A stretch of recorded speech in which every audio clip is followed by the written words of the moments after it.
So what's up mga kaswerte, magandang hapon sa inyo lahat. At siyempre mga kaswerte, balik bonsai naman ngayon si kaswerte. At meron nga tayong nabuo dito mga kaswerte, no, na maliit lang na bonsai. At ito yung papakita sa inyo mga kaswerte. Ito yung una kong tinanim, no, na bulaklak. Isa itong santan, no, dati na nakita ko lang sa daan at nirescue natin at tinanim. So ito na siya guys ngayon. Ipapakita ko sa inyo mga kaswerte. Alright. Right, so yun nga mga kaswerte. Ito yung dati nating nahunting o nakita lang sa daan at nirescue natin itong santan. So dati siya mga kaswerte ito, no, medyo bulok dito, no, medyo patay. So ito yung sanga na ito is winner ko dati, maliit pa siya, no. Nasa 3 taon na to siya sa akin guys. So pinapabayaan ko lang. So dumami siya mga sanga guys. So 2, 3, 4, 5, 6. So 6 na yan guys. So unang kong putol dyan guys, dahil padiretso siyang ganyan. Ito yung unang kong pinutol guys, dyan sa taas na yan. Yan. At pagkaputol ko is ito yung unang sumibol yan. At nagkasibol pa uli yan, sumunod yan. Tsaka dito puro paikot lang siya guys. Wala siyang tumubo dito banda man lang yan. Sana kung meron dito guys is mas maganda sana yung movement nung katawan. Mas maganda sana kung tumubo dyan. Kaso wala na siya dyan guys.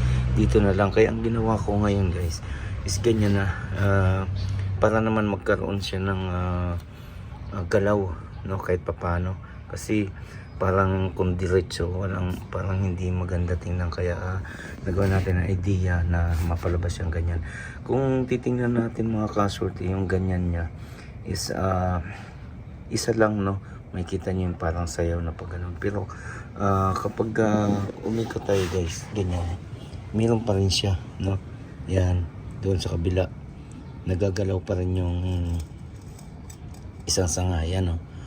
Kung nakita nyo ngayon, mas klaro na siya na sumayaw na siya. So ito ngayon is ito pa yung isang gagalawin natin dyan, i-bend kapag humaba na siya ulit. At dito yung antay nating node na yan, nakikita nyo yung node. So mas maganda kung may sumibol dyan para magkaroon siya ng balance, no, na sanga, para mas magandang kalalabasan kapag mga sumibol doon yung isang node na yan. Alright, so abangan niya mga kaswerte, dahil update ko sa inyo kapag sumibol na uli. At kalalipat ko nga lang yan at winire ko, ka-wire lang uli. Alright, so maraming salamat sa inyong panood guys.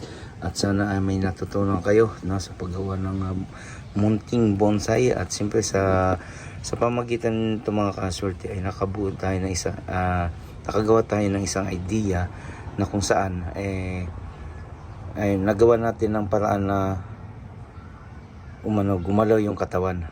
So sa pamagitan niyan ng bonsai na yan ay nagkaroon tayo ng kaalaman, no, para mapaganda yung kanyang postura, kumbaga nga. Alright, so hanggang dito na lang mga kaswerte. Sana subaybayan nyo pa yung mga iba nating upload na sa ganun mga kaswerte ay magkaroon tayo ng idea kung kayo man ay nagkakahilig sa pagbubonsai. Alright, hanggang sa muli.